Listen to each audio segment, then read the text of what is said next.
Merci Magali d'avoir accepté mon invitation. On va prendre Ça les fait prochaines plaisir. minutes. Ça fait plaisir. On va prendre les prochaines minutes pour apprendre à te connaître. Et je commence tout de suite avec une question classique dans ces entrevues-là. Quelles sont les émissions pour enfants qui ont marqué ton enfance? Ben, je te dirais, jeune et jeune adolescente, moi, j'étais la génération Ramdam, là. J'avais pas le câble et tout ça. Fait que moi, c'était Télé-Québec ou Radio-Canada, tout ça. Fait que Ramdam, là, c'était mon émission que j'étais assidue à tous les jours. Un peu plus jeune, il y avait Macaroni ou Tout garni, là. Ça aussi, c'était juste comme avant. Tu sais, c'était cédulé pour être sûr que nous, on restait devant la télé le plus longtemps possible. Puis, ben, ciné-cadeau. Tu sais, ça aussi, ça a quand même marqué ma jeunesse, je pense, de beaucoup de monde, là. Puis, une petite émission que je me rappelle, c'était la boîte à lunch. La petite fille qui ouvrait sa boîte à lunch qui était en forme de sandwich, là. Puis, c'était des petites micro-émissions de mémoire. C'était peut-être, tu sais, une inter-émission, là. Tu sais, quand l'émission finit un peu plus tôt, puis là, il y a cette petite émission-là avant qu'il y ait une autre émission qui recommence. Puis, je me rappelle, ça m'a marqué parce que la petite fille, c'était tout le temps le même principe. Elle se réveille le matin, puis là, elle déjeune, puis là, elle ouvre sa boîte à lunch pour regarder c'est quoi qu'elle a pour sa journée.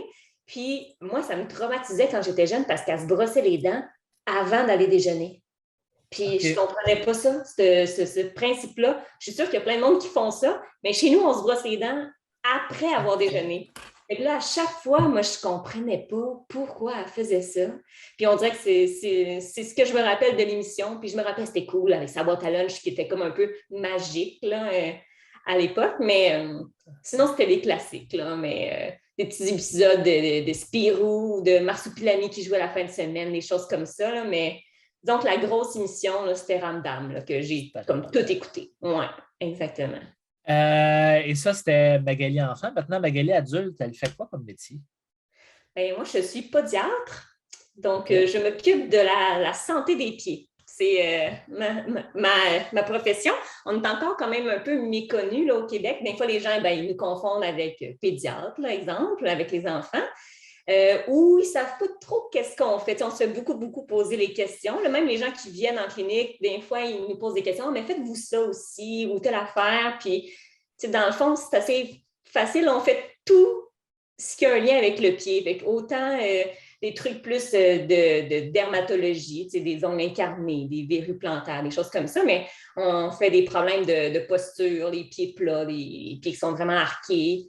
Des traumatismes, j'ai des gens qui viennent me voir pour des fractures ou des entorses aussi. Fait que c'est quand même très varié. Puis on a la chance de voir des enfants autant que des personnes âgées. Fait qu'on a quand même une grande clientèle, ce qui fait que ça reste quand même diversifié. Comme mes journées ne sont pas. Il y a des choses qui reviennent plus souvent que d'autres. Là. Il y a des problèmes qui sont plus courants, mais reste qu'une journée n'est jamais pareille. Fait que c'est ça qui est le fun aussi dans mon métier. Cool. Puis, qu'est-ce qui a fait que, je ne sais pas si c'est au secondaire, au cégep ou à quel moment, tu as décidé, hey, oui, moi, voici le métier que je vais aller là-dedans. Oui, souvent les gens ils ont comme en plus comme un dédain là, au niveau des pieds. Je pense que chacun son domaine, là, mais fait que ils ne comprennent pas pourquoi tu fais ça. Mais moi, c'est vraiment, tu sais, quand on dit rien n'arrive pour rien dans la vie, j'étais au cégep, puis justement, je ne savais pas qu'est-ce que je voulais faire. J'étais bonne à l'école. Je savais que le domaine de la santé, ça m'intéressait, mais je n'avais pas nécessairement le goût d'être médecin de famille. Tu sais, j'avais pas le goût, moi, ce que je dis, j'avais pas le goût d'être comme bon dans tout, mais excellent dans rien. Tu sais, si j'avais été en médecine, j'aurais voulu vraiment me spécialiser dans quelque chose, mais en même temps, tu sais jamais. Puis, c'est un soir que moi, j'avais déjà jeune consulté pour moi en podiatrie à l'époque. Puis c'était un soir que j'avais comme mal aux jambes. Puis là, je me disais, il faudrait peut-être que je retourne consulter. Puis le déclic, c'est comme un peu fait de dire, hey, mais as-tu pensé à cette profession-là? Puis c'est ça la donnait que le lendemain à mon cégep, c'est l'Université de Trois-Rivières qui donne le programme. Fait que là, l'UQTR était à mon cégep pour démontrer un peu c'était quoi les programmes qu'ils offraient.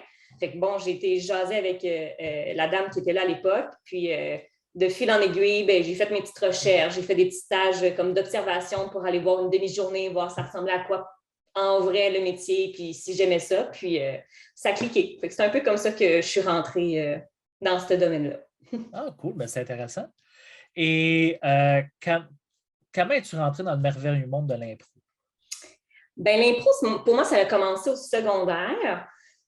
Moi, j'étais en concentration au théâtre. Fait que je faisais du théâtre, puis on faisait un peu d'impro une fois de temps en temps, on va dire comme exercice de théâtre, là, entre guillemets.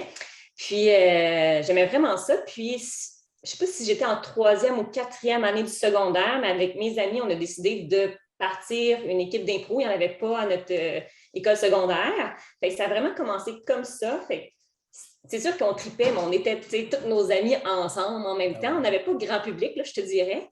Mais on avait du fun, puis j'aimais déjà le théâtre. Je suis quelqu'un de très, très... un peu peut-être comme toi, Robert, je veux dire, introverti dans ma vie professionnelle. Je suis très concentrée dans ce que je fais, très responsable et tout ça. Mais dans ma vie autre, je suis très extravertie. J'aime ça me défouler, on va dire ça comme ça, que ce soit justement en théâtre ou impro. J'aime ça faire des gros personnages, lâcher mon fou, faire des niaiseries. C'est comme le moment où je peux me dire, hey, je n'ai pas obligé de rester sérieuse et je peux faire un peu n'importe quoi. Oui, exact. Ouais.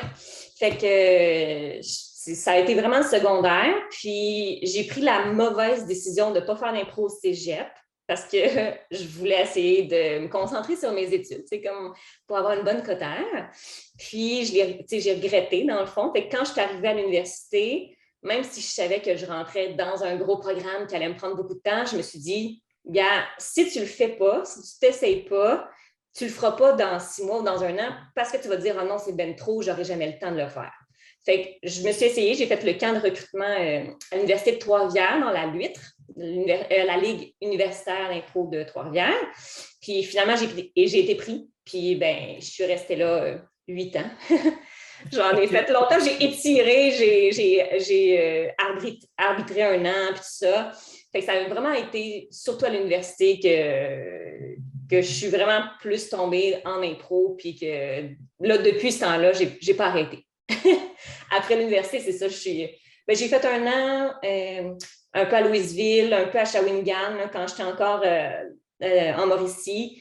Puis après ça, quand je me suis envenue dans les Laurentides, ben là, j'ai découvert la limbo, heureusement, parce que il n'y a pas 1 million de ligues. À Montréal, ça, il y en a beaucoup quand même, mais dans les Laurentides, pas tant. Fait que je suis vraiment contente que la limbo existe, puis que ce ne soit pas trop loin de chez nous aussi.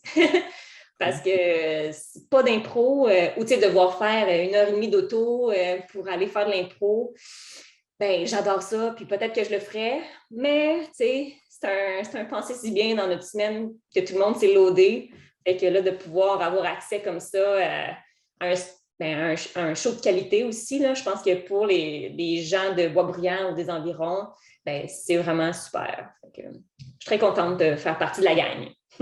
Puis tu parlais de Trois-Rivières. As-tu grandi en Mauricie? Non, pas du tout. Moi, je viens de Joliette. Okay. Fait que c'est vraiment parce que j'ai étudié là-bas. Puis après mes études, je suis restée aussi là-bas. J'ai travaillé dans le fond à Trois-Rivières puis à Victoriaville pendant 3 ans. Fait que là, j'étais restée dans ce coin-là. Mais évidemment, là, un coup, l'université est finie. Je ne pouvais plus faire partie de la ligue de l'université. Malheureusement, j'ai arbitré 1 an. Ça, on avait le droit. Mais plus en tant que joueur. Fait que là, il fallait que je me trouve... c'est pour ça que je suis allée à Louisville, Shawinigan. Ce sont des plus petites ligues là, qui étaient en développement. Mais quand même, là, ça me permettait de garder au moins un pied en impro. Cool. Puis à part l'impro, as-tu d'autres passe-temps? Oui. Je touche comme à beaucoup de... J'aime ça, toucher un peu à tout, là, sans investir 100% de mon temps dans une chose. Je suis une fille quand même de plein air. J'aime ça. Je ne suis pas une sportive, mais j'aime ça faire de la randonnée, faire du vélo, du ski de fond. J'aime ça justement là, bouger un peu. Je suis une fille de camping l'été. J'en fais quand même pas mal. Puis, j'adore voyager. Là. C'est sûr que présentement, cette passion n'est pas très assouvie, mais j'aime tellement ça, découvrir des nouvelles cultures. Tout ce qui est bouffe aussi, j'aime beaucoup cuisiner. J'ai développé ces dernières années plus, je peux dire cette passion-là quand même. Là. J'aime ça, faire des bons plats puis découvrir justement des nouvelles choses. Puis sinon, ma blonde dirait que j'ai une passion pour les plantes parce qu'il y en a un peu trop dans la maison. Fait que ça aussi, dans notre 4,5, il faut que je me modère un peu. Il faut que je contrôle cette passion-là parce que sinon, déjà notre salon, des fois, les gens y rentrent puis ils sont comme OK, vous avez beaucoup de plantes ici. Mais Est-ce que toutes les plantes sont en santé? sont toutes en santé. Oui, étonnamment.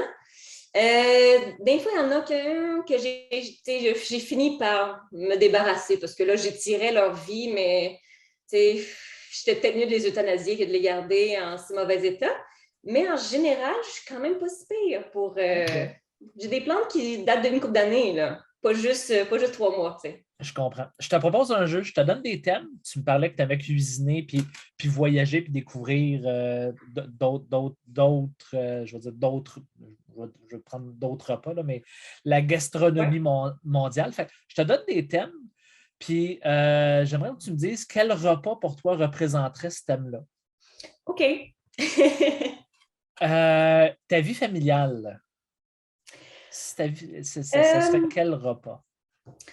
Ma vie familiale, là, on est juste deux, fait que j'aurais tendance à dire peut-être un bon spaghetti, dans le sens que, un spaghetti, c'est toujours bon, c'est toujours réconfortant, je connais pas personne qui aime pas le spaghetti, puis c'est un plat aussi qui est comme associé beaucoup, à la romance ou à l'amour en général, dans les films et tout ça.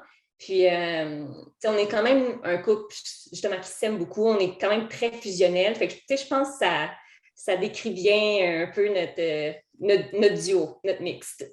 Okay. J'irai avec la tradition. Cool. Et ta carrière, si c'était un repas, ce serait quoi? Oh, ça, c'est plus difficile un peu. Ben, écoute, vu que c'est pas justement encore très connu, j'irai avec quelque chose qui commence à être à la mode, que les gens apprécient de plus en plus, mais que ça reste encore un peu underground. Fait que peut-être quelque chose comme un Pokéball. Okay. C'est quand même là de plus en plus vraiment courant. Les gens ils connaissent que c'est quoi. Il y a beaucoup de monde qui n'en ont pas encore mangé. Fait que je pense que j'irai avec ça. Ça fait jeune et nouveau un peu parce qu'on est quand même très jeune dans la profession. Mais c'est super bon. Puis une fois que tu y as goûté, ben, tu sais que ça existe. Puis t'en veux, entre guillemets. Okay. Et le tennis, le tennis, si c'était un repas, ce serait quoi selon toi? Ah, le tennis? Le tennis. Si c'était un repas, il y a quelque chose qu'on se relance au bon ou qu'est-ce que ça serait? C'est une bonne question. Quelque chose qui rebondit ou un jello. Tu sais, OK. tu m'en poses une bonne, là. Mais ça pourrait être un jello fluo, et étant donné que la balle est assez flash, ça rebondit. C'est encore là, c'est ça, c'est une vieille affaire, mais qui est encore à la mode. Tu vois, moi, je me suis remis à jouer au tennis un peu, puis j'en faisais plus depuis comme des années. Là, je pense que j'avais une mini raquette quand j'étais jeune, puis on s'amusait. J'en ai pas fait jusqu'à ce que là, je sois proche de la trentaine. Là, je me remets à aimer ça. Fait que peut-être que je vais remanger du jello demain, on ne sait pas. Et le camping, si c'était un repas? Là, ça serait peut-être moins de haute gastronomie, là, parce que moi, je suis en tente. Fait qu'on s'entend, j'ai pas mon petit four et mon micro-ondes comme on peut avoir dans un VR. Fait que ça serait vraiment quelque chose d'assez basique, là. Fait que soit quelque chose de grillé sur le feu, une bonne saucisse avec des patates dans l'aluminium que tu mets dans le feu directement dans la braise. Ça pourrait être ça. Ou un pain bannique, là. Quelque chose tu mélanges préfet, puis tu t'arranges comme tu peux un coup de ton terrain de camping un peu setupé. Puis tiens, faisons justement un interlude à ce jeu-là. Tu parles de terrain de camping. C'est quoi le terrain de camping idéal? Qu'est-ce que tu recherches quand tu pars faire du camping? Mais moi, il faut que ça soit boisé. À moins d'une exception, je n'irai pas dans un... Moi, je ne suis pas saisonnière. J'aime ça découvrir puis changer de place. Puis je ne vais pas là, entre guillemets, pour faire du social. Mon but, ce n'est pas d'être dans un terrain qui a 800 personnes. Moi, je veux avoir la paix. Fait que, je suis plus dans ces packs, là, dans le parc du Mont-Tremblant, dans un terrain, dans le fond, sur le bord de l'eau, qui a bien les arbres, puis que justement, on peut faire un feu, jaser, tard le soir, on ne dérange personne. Puis tu te sens tout seul. C'est ça qui est le fun avec le camping, c'est de décrocher. Moi, je ne veux pas avoir mon téléphone ou le voisin que j'entends sa radio ou sa télé. Là, je veux vraiment avoir l'impression que je suis toute seule. Fait que ça serait vraiment là, quelque chose d'un peu creux, qui a bien du bois, accès à l'eau, qui fait beau, puis que tu profites là, juste de l'extérieur, puis que c'est ton petit paradis, qu'on est chanceux d'avoir ça au Québec. Cool, je comprends, c'est ce que je cherche aussi. Oui. Et si on revient au jeu, si l'impro était un repas, ce serait quoi?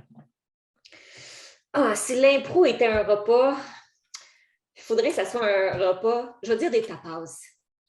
Plein de petites affaires, parce que chaque match ou chaque impro en soi peut être totalement différente, dépendamment avec qui tu vas jouer ou c'est quoi qui a popé dans ta tête 3 secondes avant de rentrer. Fait que, je pense que c'est pas un repas en particulier, c'est plein d'affaires, fait des petites tapas. Puis là, tu peux essayer de mixer 2 affaires ensemble, puis de voir si ça va bien fitter ou si telle affaire ensemble, ça va être de la bouette, puis tu ne feras plus jamais ça. Fait que je pense que c'est un bon... où le Pokéball aurait pu fonctionner. C'est plein de petits cossins ensemble, puis quand tu mélanges, tu te rends compte que c'est vraiment bon. Fait que c'est un peu le même principe en impro avec les joueurs avec qui on a affaire. Cool.